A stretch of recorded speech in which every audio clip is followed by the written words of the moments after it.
శ్రీమాత్రే నమ. జయ గురు దత్తాత్రేయ నమ. మకర రాశి వారికి మార్చి 16 నుంచి 31 మధ్యలో జరగబోయే పక్ష ఫలితాలు తెలుసుకుందాం. మకర రాశి వారికి మరి ధనస్థానంలో 3 గ్రహాలు రావడం జరిగింది. అంటే లాభాధిపతిగా ఉన్నటువంటి కుజుడు ధనస్థాన సంచారం. రియల్ ఎస్టేట్ రంగంలో ఉన్న వాళ్ళకి, మీడియేటర్గా వర్క్ చేస్తున్న వారికి, టెక్నికల్ రంగంలో ఉన్న వాళ్ళకి కంప్లీట్గా ఆదాయం పెరుగుతుంది. 11వ స్థానం అన్నది ఆదాయాన్ని ఇస్తే 12వ స్థానం అన్నది ఖర్చు చెప్తూ ఉంటుంది. ఈ 2వ స్థానం అన్నది ఎంత మిగిల్చుకున్నాడు, ఎంత సేవింగ్స్ ఎంత ఉంటాయి అన్నది 2వ స్థానం బట్టి తెలుస్తూ ఉంటుంది. సో అందువలన సాధారణంగా 2వ స్థానంలోకి శుభ గ్రహాలు వచ్చినప్పుడు కొంత ధనం శుభకార్యాలకి, కుటుంబ అవసరాలకి ఖర్చు అయినా ఎంతో కొంత సేవింగ్స్ అన్నది మిగులుతూ ఉంటుంది. అదే ఒక పాపగ్రహం వచ్చినప్పుడు జాతకుడు ఎక్కువ మనీ వేస్ట్ చేసి వచ్చిన ఆదాయం అంతా ఖర్చు పెట్టేయడం జరుగుతుంటుంది. అదే ఒక శుభగ్రహం, ఒక పాపగ్రహం, ఈ శత్రుగ్రహాలు అయితే ఎప్పుడైతే వచ్చాయో మిక్స్డ్గా, ఈ శత్రుగ్రహాలు ఏం చేస్తాయంటే జాతకుడు ఆదాయం ఎంత వచ్చినా అది సరిపోక అప్పు చేసి కుటుంబానికి సంబంధించినటువంటి ఆస్తులు, వస్తువులు ఏది పడితే అది అమ్మేసి ఖర్చు చేయడం జరుగుతూ ఉంటుంది. అది కుటుంబ విభేదాలకి, కుటుంబ సభ్యుల మధ్య కొట్లాటకి జరుగుతూ ఉంటుంది. కొంతమంది కుటుంబ అవసరాలు తీర్చకుండానే వారు వ్యక్తిగతంగా వాళ్ళ వ్యసనాలకి ఖర్చు పెట్టి ఈ కుటుంబ సభ్యుల్ని వేధించడం కూడా జరుగుతూ ఉంటుంది. సో ఏదైనా ఒక కుటుంబం, ఒక సంసారం సజావుగా సాగాలంటే ఆ కుటుంబ స్థానంలో, ధనస్థానంలో ఏదైనా ఒక మంచి గ్రహం, అది శుభగ్రహం ఉంటే మంచిది, లేదు గ్రహాలు లేకపోతే మరీ మంచిది. ఈ పాపగ్రహాలు ఉంటే మాత్రం ఆ కుటుంబ సభ్యులు నరకాన్ని చూడటం జరుగుతూ ఉంటుంది.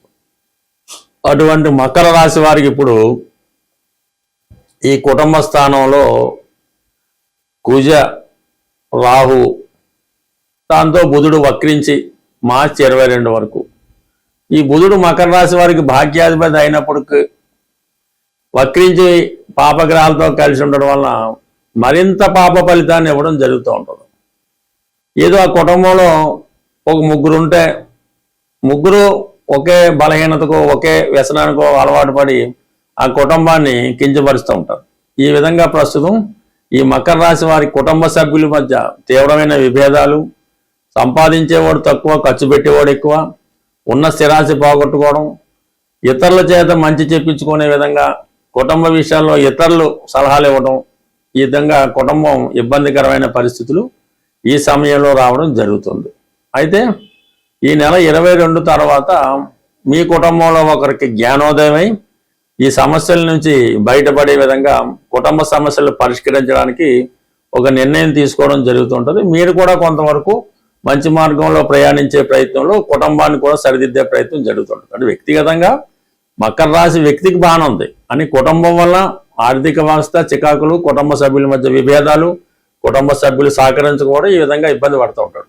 అదే వ్యక్తిగతంగా మకర రాశి అధిపతి శని 3వ స్థానం సంచరిస్తూ శుక్రగ్రహంతో కలియడం జరిగింది.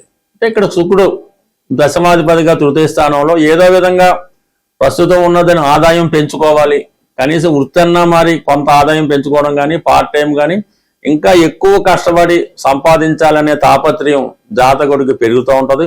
కొన్ని సందర్భాల్లో 2 రకాల వృత్తులు చేస్తారు.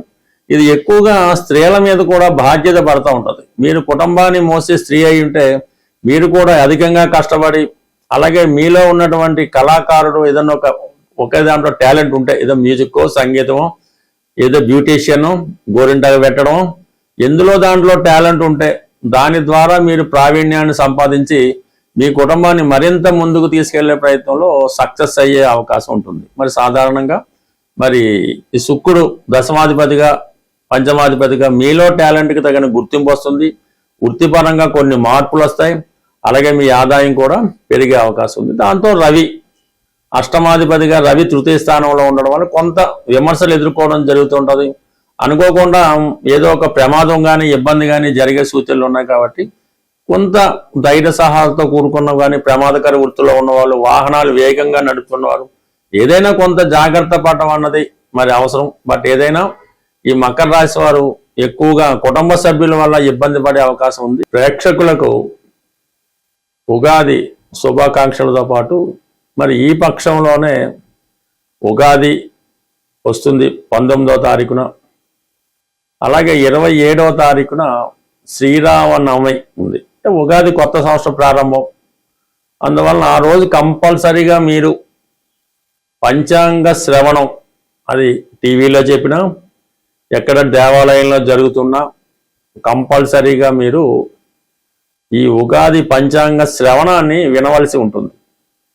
అంటే దానివల్ల ఏంటంటే మీకు ఈ పంచాంగంలో ఉన్నటువంటి విషయాలు అర్థమవుతాయి, ఆ గ్రహాలు యాక్టివేట్ అయ్యి మీకు అనుకూలంగా ఉండడం జరుగుతూ ఉంటుంది. అలాగే చాలా విషయాలు తిథి వార నక్షత్ర యోగ కరణాలు తెలుసుకోవడం వల్ల అటు వివాహ సంబంధించిన విషయాలు, అలాగే ఉద్యోగానికి ఆరోగ్యానికి ఇవన్నీ కూడా మీకు అనుకూలంగా మారడం జరుగుతూ ఉంటుంది. అలాగే ఏదైనా చిన్న చిన్న పరిహారాలు చెప్పినప్పుడు అవి చేసుకోవడం వల్ల మీరు అంటే ఈ గ్రహాల్ని తిథుల్ని వారాల్ని నక్షత్రాల్ని ఎంత నమ్మకంతో మీరు పాటిస్తే అవి మీకు అంత బాగా పనిచేస్తాయి.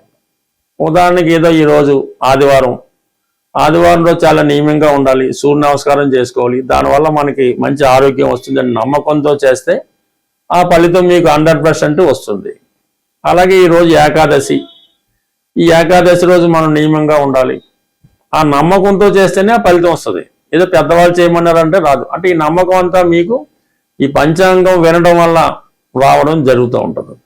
సో అలాగే మరి ఇదే పక్షంలో వస్తున్నటువంటి శ్రీరామనవమి, అదే రోజు కళ్యాణం జరుగుతూ ఉంటుంది.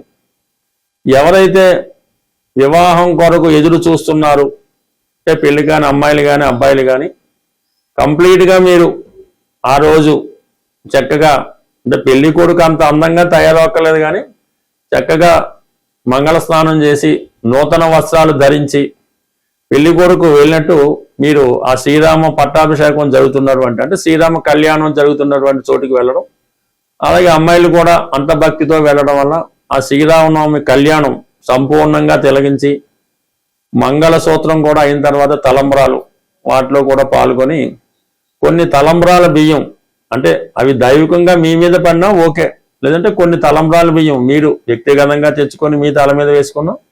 పెద్దవాళ్ళు ఎవరైనా ఆ తలంబ్రాల బియ్యాన్ని తీసుకొచ్చి మీ పెళ్లి కాని పిల్లల మీద వేయటం వల్ల వారికి తొందరగా వివాహం అన్నది 100కి 100 పాళ్ళు జరిగే అవకాశం ఉంది. మరి అంత కళ్యాణం స్వయంగా పాల్గొలేని వారు భద్రాచలం సీతారాముల కళ్యాణం ప్రత్యక్ష ప్రసారం ఓపికగా కూర్చొని కంప్లీట్గా తిలకించి ఈ విధంగా మీరు ఆ అనుభవాన్ని పొందడం వల్ల అంటే ఆ కళ్యాణం మీకే జరుగుతుంది అన్న విధంగా మీరు భావన చేసుకుంటే 100% మీకు ఆ శుభం జరిగే అవకాశం ఉంటుంది. అది కేవలం పెళ్లి కాని అమ్మాయిలే అబ్బాయిలే కాకుండా వివాహపరంగా సమస్యలు ఎదుర్కొంటున్నవారు, భార్యాభర్తలు దూరంగా ఉండి అనేక రకాల ప్రాబ్లమ్స్తో ఉన్నవారు కూడా ఇది చక్కగా తిరిగి మళ్ళా జీవితం వసంతం నింపుకొని తిరిగి కళ్యాణ గడియలు అంటే సంతోషకరమైన గడియలు జరిగే అవకాశం ఉంటుంది. ఇదే సమయంలో మీకు ఇంకొక చక్కని పరిహారం ఏంటంటే ఎవరైతే ఉద్యోగం రాక నిరుద్యోగ సమస్యతో ఎదురవుతున్నారో వాళ్ళు ఈ శ్రీరామ పట్టాభిషేకం ఫోటో పెట్టుకొని మీరు చక్కగా ఒక ఇంట్లో ఏవైతే ఆహార పదార్థాలు వండుకుంటారో వాటితో పాటు చక్కగా వంకాయ కూర, ఒక మంచి శ్రేష్టమైన వంకాయలు తెచ్చి వంకాయతో కూర తయారు చేయించి ఆ వంకాయ కూరతో కూడిన నైవేద్యాన్ని ఈ భరతుడికి పెట్టినట్టుగా మీరు భావించాలి. అంటే మిగతా వాళ్ళు కూడా పెట్టచ్చు, ఈ భరతుడికి ఈ వంకాయ కూరతో కూడిన అన్నాన్ని నైవేద్యంగా పెట్టి ఆ భరతుడిని మీరు ప్రార్థించడం వల్ల ఈ భరతుడి యొక్క అనుగ్రహం పొందడం వల్ల తొందరగా ఉద్యోగం వచ్చే అవకాశం ఉంది. పెద్ద మంత్రం ఏమి అక్కర్లేదు, మీరు భరతుడిని మనసులో ధ్యానించి మీరు ఉద్యోగం కోరుకుంటే ఆ ఉద్యోగం 100% లభించే అవకాశం ఉంది. లేని పక్షంలో ఈ వంకాయ కూర చక్కగా వండి ఆవుకి పెట్టడం వల్ల కూడా నిరుద్యోగ సమస్య నుంచి బయటపడే అవకాశం ఉంది. అయితే ఇది చాలా నమ్మకంతో చేయవలసి ఉంటుంది. అలాగే మరొక చిన్న విన్నపం ఏంటంటే, మన హైదరాబాదులో ఈ మార్చి నెల 29వ తారీఖున ఒక జ్యోతిష్య మహాసభ జరగబోతుంది. దాన్ని సెమినార్ అని కూడా అంటారు. అది హైదరాబాద్లో సుందరయ్య విజ్ఞాన కేంద్రం బాగలింగపల్లిలో ఉంటుంది. దాంట్లో పాల్గొనే అవకాశం ఉన్న వాళ్ళు ఏమన్నా పాల్గొనాలని ఇంట్రెస్ట్ ఉంటే కంపల్సరీగా మీ నేమ్ రిజిస్టర్ చేసుకోవడం మంచిది. దీనికి ఎటువంటి ఫీజు మీరు చెల్లించక్కర్లేదు. మీకు కావాల్సినటువంటి భోజన సదుపాయాలు వగైరా వగైరా సంస్థ వారే ఖర్చులు పెట్టుకొని జ్యోతిష్యాన్ని ప్రచారం చేసే ఉద్దేశంతోనూ మరి కొంతమందికి ఈ ఉగాది పురస్కారం ఇవ్వాలనే ఉద్దేశంతో నిర్వహిస్తున్నారు. కాబట్టి అభిమానం ఉన్నవాళ్ళు తప్పనిసరిగా ఈ జ్యోతిష మహాసభలో పాల్గొంటారని ముందుగా మీ పేరు రిజిస్టర్ చేసుకుంటే దానికి తగ్గ ఏర్పాట్లు సంస్థ వారు చేసుకునే అవకాశం ఉంటుంది. స్వస్తి.